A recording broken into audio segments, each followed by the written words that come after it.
원래 오늘 김선희 전사님이 설교를 하셔야 되는데 장례 때문에 이제 설교를 못 하시게 되셔서 김정환 전사님 휴가고 교육자가 별로 없더라고요 우리가. 그래서 제가 설교를 하게 됐습니다. 자, 오늘 설교 제목을 우리를 기쁘게 하소서라고 했어요. 우리를 기쁘게 하소서. 이게 이제 16절, 15절에 보면 우리를 기쁘게 하소서 끝에 그렇게 나오죠. 우리를 괴롭게 하신 날수대로와 우리가 화를 당한 연수대로 우리를 기쁘게 하소서, 이렇게 이야기를 합니다. 우리를 기쁘게 하소서. 여러분은 지금 마음이 기쁘십니까? 제가 보기에 대답하신 분 한 세 분밖에 안 계시는 것 같아요. 우린 다 기쁨을 추구합니다. 그렇죠? 슬픔을 좋아하거나 우울을 좋아하는 사람은 아무도 없어요. 다 기쁨을 추구합니다. 하나님이 다스리시는 하나님 나라의 가장 큰 특징 중에 하나가 기쁨이에요. 기쁨. 그래서 하나님의 나라는 성령 안에 있는 의와 평강과 희락이라. 희락, 기쁨이죠. 기쁨. 또 성령의 열매 중에 두 번째가 사랑 다음에 나오는 게 기쁨, 희락입니다. 희락. 그러니까 하나님이 우리에게 임하실 때 나타나는 현상이 바로 기쁨이에요. 기쁨. 그리고 성경은 우리를 향해서 우리가 마르고 닳도록 듣고 암송하는 성경 암송 구절이 있죠. 그게 뭡니까? 항상 기뻐하라, 이렇게 명령을 하고 있습니다. 자, 그런데요, 오늘 모세는 우리가 읽어본 말씀대로 우리를 기쁘게 해주십시오. 이 말은 뭡니까? 지금 기쁘지 않다라는 거예요. 기쁘지 않습니다. 자신과 이스라엘 백성, 우리를 기쁘게 해주십시오라고 말을 하고 있어요. 우리가 15절을 읽었지만 15절에 뭐라고 되어 있냐면 우리를 괴롭게 하신 날수대로와 우리가 화를 당한 연수대로 우리를 기쁘게 하소서. 자, 그러니까 지나간 시간을 생각해 보면 정말 하나님으로부터 괴로움을 당한 날이 너무 많습니다. 너무 안타깝습니다. 하나님 그걸 다 회복해 주셔서 만약에 100일을 내가 괴로움을 당했다면 100일을 하나님 회복하게 해주셔서 기쁘게 해주십시오라고 지금 그렇게 이야기를 하는 거예요. 여러분, 왜 지금 이들은 기쁘지 않다고 하나님 앞에 기쁘게 해달라고 하고 있습니까? 하나님으로부터 화를 당했다고 이야기를 해요. 자, 모세가 무슨 사건을 염두에 두고 무슨 사건을 당해서 이 시를 썼는지 학자들은 대개 다 민수기 14장의 사건을 이야기를 합니다. 민수기 14장. 민수기 14장에는 무슨 일이 있죠? 가데스 바네아의 반역 사건이 나옵니다.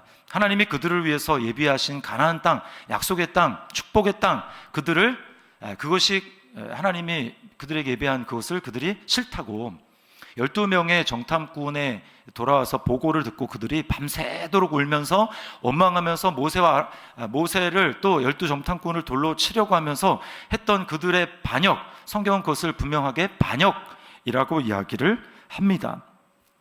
그래서 하나님은 어떻게 하시죠? 그들의 말대로 내가 너희가 한 말대로 해주겠다. 그래서 아무도 2세대들 빼놓고 1세대 사람들 중에서는 가나안 땅에 못 들어간다 라고 이야기를 합니다.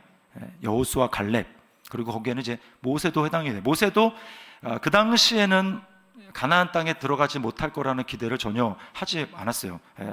자기는 들어갈 거라고 생각을 했습니다. 자, 여러분, 이제 모세와 또 이스라엘 백성들의 고백이 이해가 되죠. 왜 그들이 지금 하나님 우리를 기쁘게 해달라고 하는지 이해가 됩니다. 모세가 봤을 때 인생이 기쁘지 않는 이유를 오늘 본문에서 한 두 가지 정도로 생각을 해볼 수가 있는데, 인생이 너무 빨리 지나간다는 겁니다. 70, 그리고 강건하면 80, 너무 빨리 지나간다는 거예요. 활 시위를 떠난 화살이 날아가듯이 인생이 그렇게 빠르게 지나간다는 것입니다. 어제가 이제 제 딸 아영이 19번째 생일이었는데, 아영이가 이제 그런 이야기를 합니다. 동생 보고, 야, 시간 진짜 빨리 가. 너 공부 열심히 해야 돼. 이런 이야기를 합니다. 중학교 때부터 고등학교 진짜 더 빨리 가. 이런 이야기를 하는 거예요. 10대의 고백에서도 시간이 빨리 간다는 게 느껴지는 겁니다. 그러니까 모세는 지금 나이가 몇 살이냐면요, 정말 이 시가 가데스 바네아 그 반역 사건을 기점으로 해서 쓰여진 시라고 봤을 때 모세는 81세 아니면 82세 정도 되었습니다. 자, 모세의 삶을 한번 생각을 해보세요. 모세가 몇 살에 죽죠? 우리 부모님도 아닌데 왜 물어보세요? 그런 말씀인 것 같은데, 모세는 120살에 죽잖아요, 그렇죠? 이런 건 좀 기본적으로 알고 있을 필요가 있습니다. 자, 딱 세 부분으로 나뉘어요. 40살, 그때는 이집트의 왕자였습니다, 그렇죠? 그러다가 사람 죽여가지고 어떻게 됩니까? 바로를 피해서 미디안에, 나머지 이제 40년은 미디안에서 목자로서 양을 치는 그 장인어른의 그 양을 치는 그 40년을 보내게 됩니다. 그리고 이제 80세 하나님의 부르심을 받아서 모세가 이스라엘 백성들을 이제 그 이집트에서 구출하는, 약속의 땅으로 이끄는 그 역할을 맡는 거예요. 근데 이제 모세는 자기가 언제 죽을지 모르잖아요. 근데 모세의 고백에 지금 뭐라고 얘기합니까? 70이요? 강건하면 80이라도. 그렇게 얘기를 하는 거예요. 그러니까 모세는 모르겠습니다. 자기가 언제 죽을지를 예견했는지 모르겠지만, 모세의 고백을 하면 하나님이 모세에게, 야, 이 백성은 가나안 땅에 못 들어간다. 내가 너희들이 말한 대로 다 여기서 죽을 거다 라고 했을 때, 모세의 나이가 81세, 82세라면 모세는 뭐라고 하겠습니까? 40년 동안 여기서 너희가 다 이렇게 뺑뺑이를 돌다가 여기서 죽을 거다 라고 했을 때 모세는 무슨 생각을 했을까요? 아마 그렇게 기대하지 못했을 수도 있습니다. 내가 정말 가나안 땅에 들어가서 그걸 볼 수 있을까? 기대하지 못했을 수가 있어요. 그러니까 여러분, 그런 상황 가운데 모세가 인생에 그렇게 빨리 지나가는데, 이제 하나님의 뜻대로 내 인생 이제 정말 마음껏 하나님의 은혜 안에서 펼쳐지나 보다 했는데, 지금 완전히 반역으로 말미암아 예상치 못한 상황이 벌어진 거예요. 그러니까 기쁘지 않을 수 있습니다. 또 하나 기쁘지 않은 이유가 뭐냐면, 그렇게 인생이 짧은데 하나님의 진노의 얼굴을 피할 수 없다라는 겁니다. 지금 하나님은 매우 화가 나셨어요. 그들의 반역 때문에, 그들이 하나님이 예비하신 것을 거부하고 악평하는 것 때문에, 하나님께 반역한 것 때문에 하나님 매우 슬퍼하시고 화가 나셨습니다. 그래서 계속 나오는 게 주의 분노, 주의 주의 노여움, 이런 말이 지금 계속해서 반복되고 있습니다. 그 인생이 하나님의 진노 가운데 홍수가 모든 것을 쓸어가듯이 그렇게 쓸려갑니다.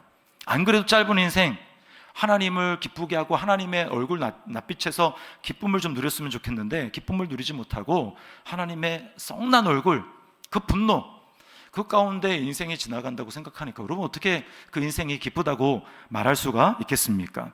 여러분, 그래서 모세가 하나님 앞에 우리를 기쁘게 하소서라고 이야기를 하고 있는 거예요. 여러분, 하나님은 어떻게 우리의 기쁨을 회복시켜 주실 수 있을까? 이런 상황에서 모세는 어떻게 기쁨을 회복할 수 있다고 말할 수 있을까요?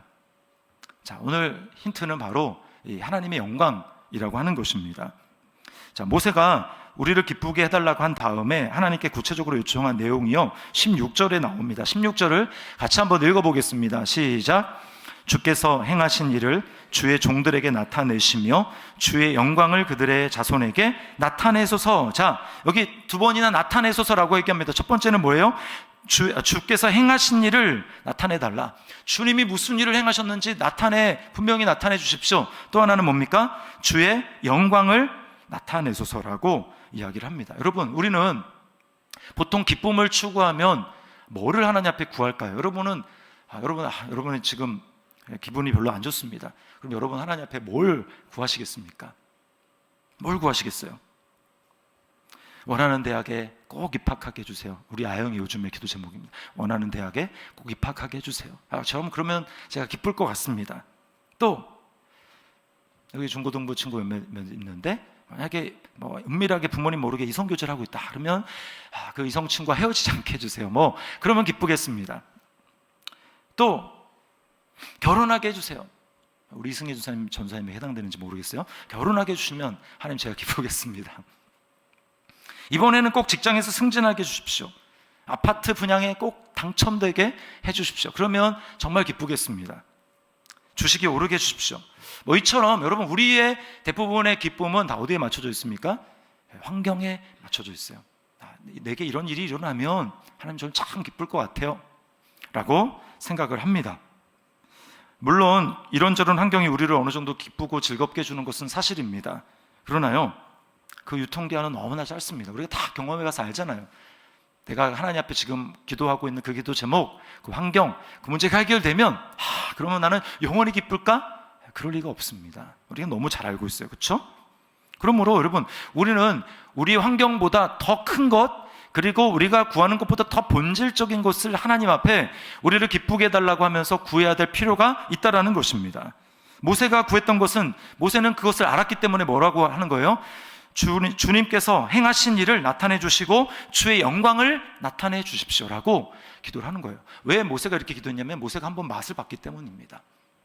모세는 하나님의 영광을 지금 보여달라고 하는 기도, 나타내달라고 하는 기도가 지금 두 번째 그렇게 기도를 하고 있어요. 모세는 이미 이런 영광을 경험해 봤습니다. 이스라엘의 반역이 이번이 처음 아니에요. 민수기 14장, 13장, 14장이 처음이 아닙니다. 더 먼저는 언제 있었습니까? 출애굽한 지 한 3개월 만에 시내산 밑에서 그들이, 모세는 지금 시내산 위로 10계명을 받으러 하나님 앞에 올라갔을 때 이스라엘 백성들은 밑에서 뭘 합니까? 금송아지를 만들고 우상 숭배를 합니다. 그때 첫 번째 반역이었어요. 하나님이 너무 화가 나서 뭐라고 말씀하냐면 내가 저들을 다 쓸어버리겠다.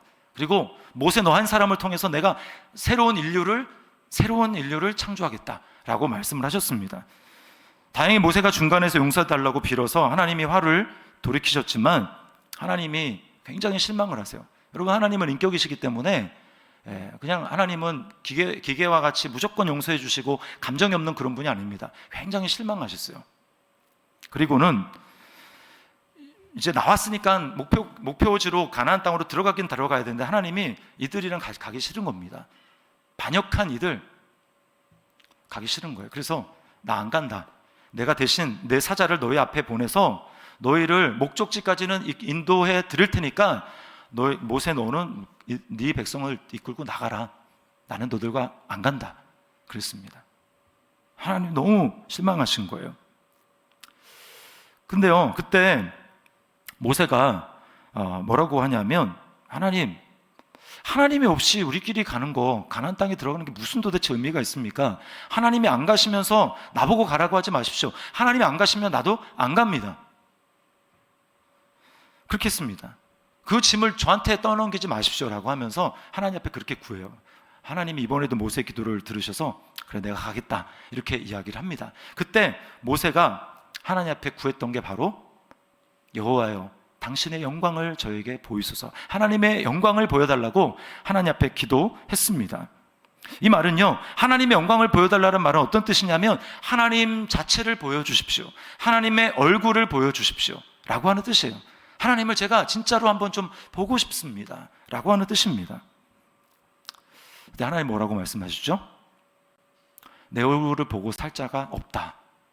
그래서 내가 너에게 영광을 보여주긴 보여줄 텐데 내 있는 영광 자체를 보여줄 수는 없다. 그럼 네가 살 수가 없기 때문이다.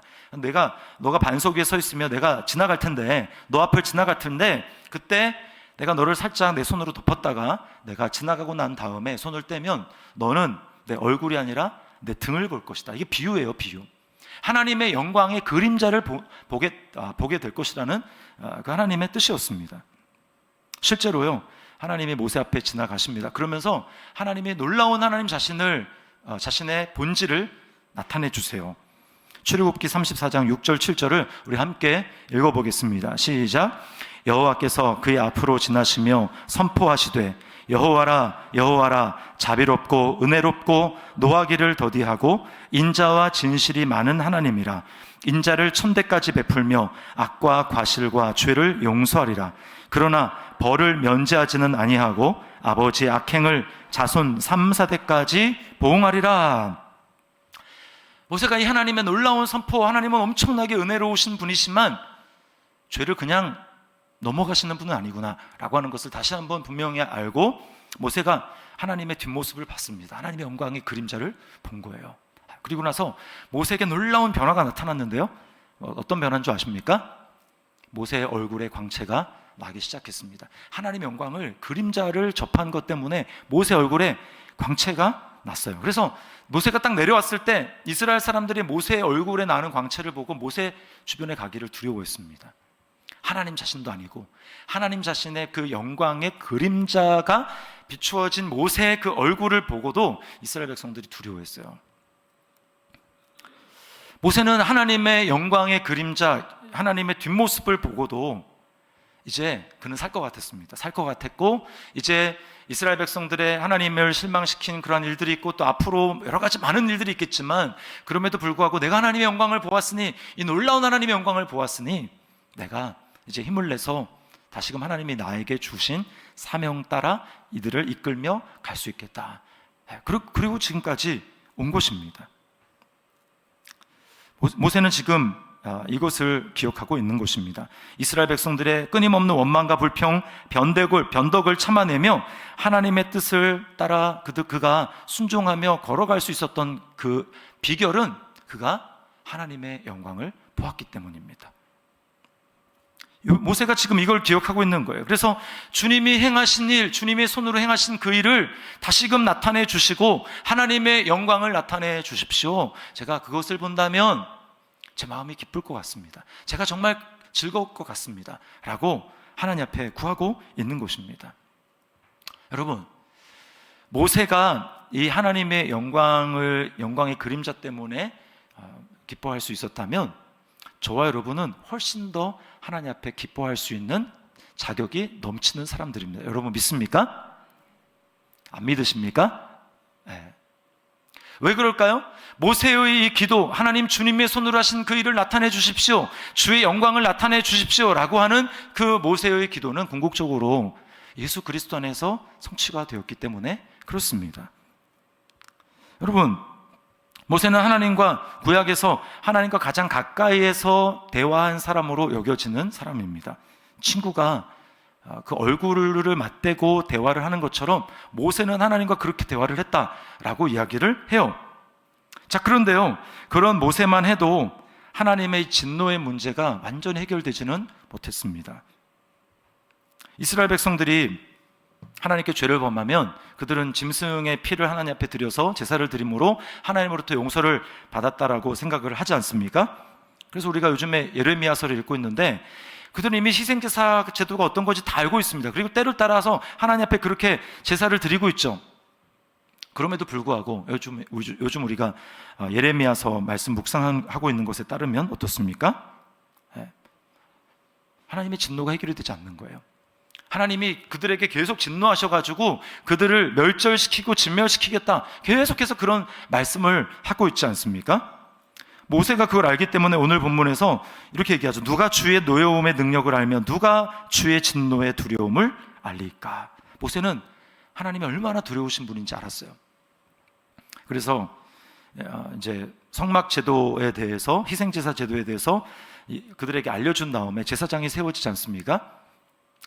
아론의 제사장이 세워지고 아론의 아들들도 제사장으로 세워집니다. 근데요, 그들의 이제 제사를 처음 시작할 때 아론의 두 아들 나답과 아비후라고 하는 그 두 아들들이요, 하나님 앞에 제사를 지르러 나가는데 하나님이 정하신 불이 아니라 다른 불로 제사를 드리다 어떻게 됩니까? 하나님으로부터 불이 나와가지고 그냥 그들을 살라버립니다. 이걸 눈앞에서 봤어요, 모세가. 야, 정말 하나님은 두려운 분이구나, 하나님 두려운 분이구나 라고 하는 것을 알고 있었습니다. 그래서요, 모세가 나중에 자기가 하나님을 대면해서 하나님이 이제 모세에게 율법을 주시기 위해서 이스라엘 백성들은 밑에서 기다리고 너는 내가 시내산 위에 강림하면 빽빽한 구름 가운데, 빽빽한 구름이니까 이제 어두워지지 않습니까? 그 어두움 가운데 내가 너를 호출하면 모세는 내 앞으로 나와라. 그럼 모세가 하나님 앞에 나가가지고 하나님 앞에 머물면서 계명을 받는 것인데, 그때 모세의 심정이 어떤 줄 압니까? 히브리서에 보면 모세가 야, 나도 떨려 죽겠다, 나도 떨려 죽겠다, 이게 모세의 솔직한 심정이에요.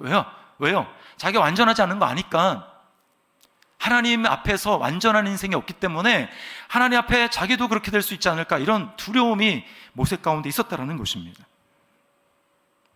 자, 그런데요, 이 하나님의 진노의 이 문제를 완전히 해결하신 분이 누굽니까? 바로 예수님이에요.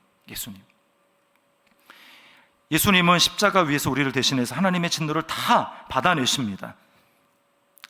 이제 그리스도 안에서 우리는 예수님을 정말 믿는다면 예수님이 하나님의 진노를 남김없이 나를 위해서, 나를 향한 하나님의 진노를 주님이 십자가에서 남김없이 다 받으셨다라고 하는 것을 우리가 진짜 머리가 아니라 가슴으로 받아들이고 믿는다면 우리는 하나님의 그리스도 안에서 하나님의 진노가 아니라 하나님의 사랑과 하나님의 은혜가 쏟아져 들어온다는 것을 알게 되고 그것을 믿게 됩니다. 여러분 믿으시면 아멘 하시기를 바랍니다. 이게 놀라운 은혜예요. 제가 그 목사 아들로 태어나서 종교 생활 오래 했지만 제가 복음을 진짜로 완전히 받아들이기 전에는 저에게는 항상 두려움이 있었습니다. 하나님에 대한 두려움. 내가 잘 살지 못했는데, 내가 이렇게밖에 살지 못했는데 하나님이 나를 싫어하지 않을까? 하나님 나에게 벌을 내리지 않을까? 이런 두려움이 항상 밑바닥에 있었어요. 예수님이 무슨 일을 하셨는지 잘 모르는 거죠, 완전히. 그러나 제가 복음을 정말 더 깊이 알고 주님이 정말 남김없이 그렇게 다 받으신 거구나 라고 하는 것을 정말 제가 깨닫고 그 복음을 온전히 받아들인 다음에 제 안에는 그런 두려움이 사라집니다. 주님이 다 이루셨어. 주님이 다 이루셨어. 그래서 그 복음성가 가사에 이런 찬양이 있습니다.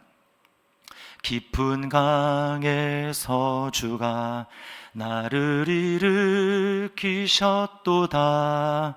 이제 주의 사랑이 나를 향해 흐르네. 그 부분만 다시 할까요?